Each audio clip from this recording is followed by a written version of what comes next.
see me there. Been overseas, been through the air, traveling around the world, that's how I roll. I'ma do this till I die, listen. So don't be wasting my time, listen. If I failed, at least I tried, listen. Love and freedom is what I do. I'ma do this till I die, listen. So don't be wasting my time, listen. If I failed, at least I tried, listen. Love and freedom is what I do. What's going on? This is Michael, Love and Freedom. Today I'm back with another video to answer once again questions that left behind on a previous video I done a while back. And this video was asked by numerous of people who have previous visit Mexico or their intentions to visit Mexico here in San Luis for the first time. And I just want to give them some valuable information that may help their visit to Mexico be a little bit more safer or a little bit less stressful for them, for those who are looking to visiting Mexico for the first time or revisiting Mexico, and they want to come across to San Luis, across Sonora, Mexico by feet. They don't wish to drive into Mexico, which technically I'll tell anybody, if you really don't need to drive into Mexico, then don't drive into Mexico. Because one thing for sure, there's a lot of people who do not have insurance that cover them by their American insurance if they have an accident in Mexico. Vice versa, Mexico do not honor American insurance. And what I mean by that, I've said this numerous of times, and this is true facts. By experiencing it, seeing people coming from the United States, driving in Mexico, getting into an accident, knowing the local authorities, knowing how they operate, I'm telling you on hand that you have American insurance, and you may have bought that Mexico policy with your American insurance. Mexico is not going to honor that insurance at that time of the accident, especially if you're at fault. And if you're at fault, all they're going to do is tell you, consult right there on the spot. They're going to be the liaison for you and the person that you was in an accident with, so you can come some type of agreement to get their vehicle fixed. Now, what that's going to happen at this point of time, so listen closely, they will be the liaison. And if you are the cause of the accident, vice versa, most of the time it's always the American at fault. That's just how they work over here. They're going to ask you guys to come to agreement. The person that was involved in the accident will tell the Mexican authority, or they'll tell you how much they think it's going to cost to get their vehicle fixed. And you don't agree with that amount, they would ask the person that's involved in Mexico of the accident. Most of the time they know body shops or know someone they can call, come out and give them appraisal. They will give you appraisal, and right then and there you have to come to agreement to pay on the spot or pay at a later date with an agreement. If your vehicle is drivable, listen what I said. If your vehicle, whether or not your vehicle is drivable or not drivable, and you don't pay on the spot the amount that they're requesting, they're going to tow your vehicle to the police impound. No matter what, they're going to tow your vehicle to police impound. The next day, next business day, or later on that day, you can go down to the police station, meet with the person that was involved in the accident, and square away the business if you don't pay them on the spot right then and there of the accident. And that's also considered no one got hurt. So that's why they always say it is behoove of you. They say behoove of you to have extra money planned for emergency purposes. Not saying that it's going to happen to you. Hope it don't happen to you, but you have better be safe than sorry if you're driving into Mexico, because you will not get that vehicle released if you don't square away the financial responsibility to the person that was involved in the accident to them on the spot or at the police station so they can release your car. Now, you and that person come to agreement and say, okay, we fine, I don't want anything, or they gave you, or you gave that person an amount that they was, they was content with. Then the police say, okay, we done here. They'll let you go. But if you come and say, hey, I'm not paying anything, I have insurance, here's my insurance company information, the Mexican authority gonna say, take that up with your insurance company. That don't work here. You can get this ticket, do this fine, and submit your claim to them at a later time, because they do not submit claims or do any of that in Mexico.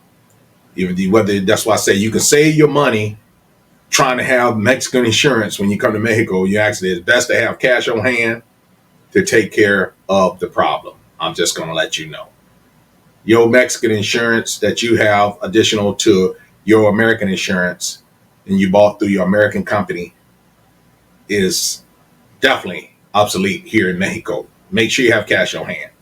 But this video is basically to help those who don't want to drive across Mexico and come into San Luis. The person I responded to this morning, which won't be the first and last time that I have responded about the parking lots. I apologize if you took my response a little harsh, but I wanted to come on here and just clear it up. That there are, as of I know, there's about 3 parking lots adjacent to the border, which is walking distance, maybe a couple hundred yards from walking into Mexico. So the ones that I'm going to show you, this one that I show you here is one that I used to use a long time ago. I use it periodically when I was transporting vehicles and I brought the vehicle home with me upon passing through here to deliver it to a customer or whatever. I would always park in this parking lot and feel safe about it, because all I had to do was lock it up, get my pay my parking, and go into Mexico, go home, wake up the next day or next few days or whenever I decide to leave back out and come across, have my keys. I don't leave keys with them or anything. That's why I know that no one's going to take your vehicle, go in your vehicle. Your responsibility to lock it up. And it's safe because there's someone there 24 hours mandating this parking lot here. They have multiple parking lots in this area across the street for larger vehicles, little small compact vehicles or personal size sedans in one area, and larger vehicles across the street in another area, which is gated up and secured. So they do have someone on site 24 hours mandating this parking lot. The last I've seen that this parking, it did increase at about $8. I think this one is $8. You can also Google this. I'm putting this picture up here so you guys know what it looked like when you drive over, you know which one I'm talking about. This one is definitely adjacent across the street from the exchange house, Casa de Cambio. This one is adjacent. As soon as you walk, clear custom immigration coming back into the United States, it's directly across the street from the crosswalk. You just walk across the street and get in your vehicle and take off. When you get ready to exit, they'll see that you have your ticket stub. They'll match it up with your ticket. They know you paid already.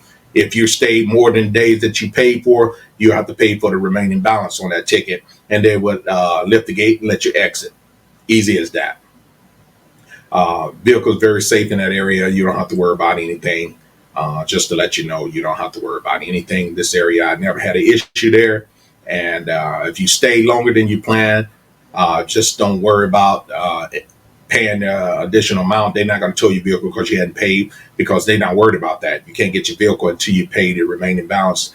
They're not going to let your gate out. Open the gate to let you out until you pay the remaining balance, as I was.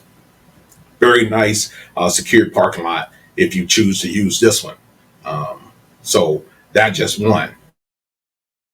Now, the other parking lot that I'm showing you here is across the street from Jack in the Box.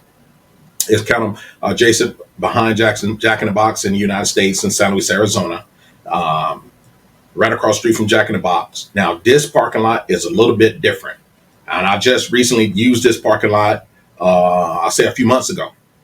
So the procedure on this parking lot, they no longer have a 24-hour personnel there on the lot, but they do have multiple cameras up, multiple cameras around, monitoring that parking lot. I don't know if someone mandating it 24 hours or what, but they have a phone number on the back of the little, they have a little small little, I call it a guard shack, a little house there in the middle of the entrance when you come in.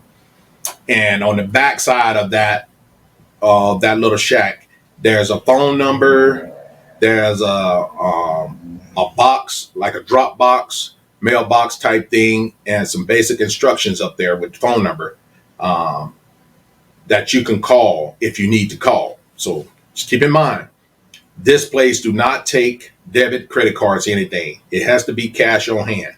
$7. They charge $7 for 24-hour parking. Very secured. People always passing through there. They have multiple cameras up, so if you feel like it's not safe because no one there 24 hours, they do have cameras where they're watching you. Now, the procedure here is they have envelopes there. That's why I say you got to have cash on hand.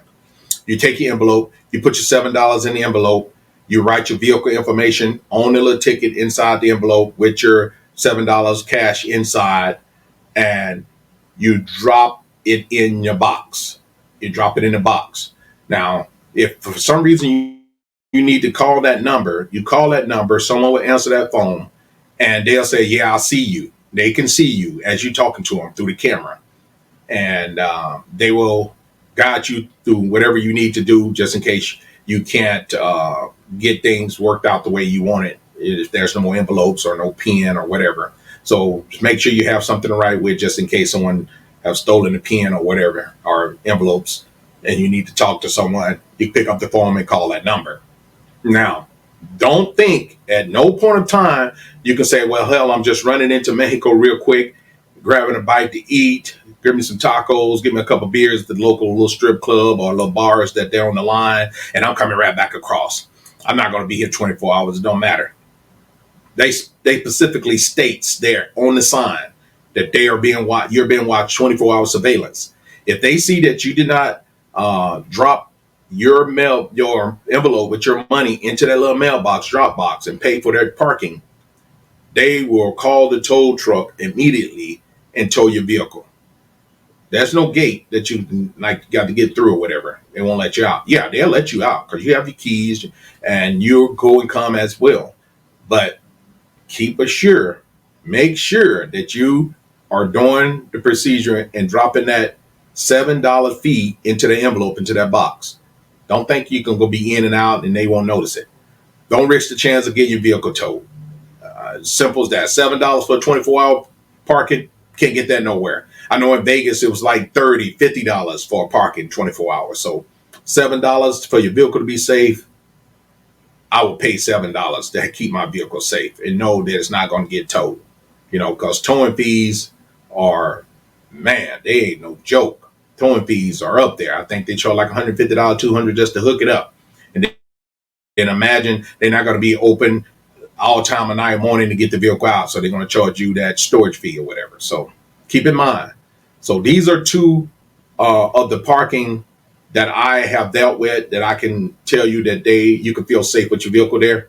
Now, keep in mind here in San Luis, Arizona, across from San Luis, across Sonora, Mexico, they are doing some border reconstructing. They're making the border entrance expandable. So it'll be some little constructing going on. So it might throw you off if you hadn't been here in the area for a while or you're not familiar with the area. But it's pretty self-explanatory how to find the parking lots. So once you come into Mexico, there's one way into Mexico, which driving down that street behind Jack in the Box is right there. You'll see that parking lot off to your right. And the other parking lot is if you come around the backside of the immigration area, you will see a exchange house, which is right across the street from the border crossing walking. So they are very close to the border. They're very easy to find. You shouldn't have no problem, and you should feel real safe parking there. If you got any additional questions, comments about where to park and how to feel safe walking into Mexico, please drop your comments below and I'll try to do my best to answer your questions. But I appreciate you guys watching as always. And to the next one. Bye now. Peace. One love. So don't be wasting my time, listen. If I failed, at least I tried, listen. Love and freedom is what I do.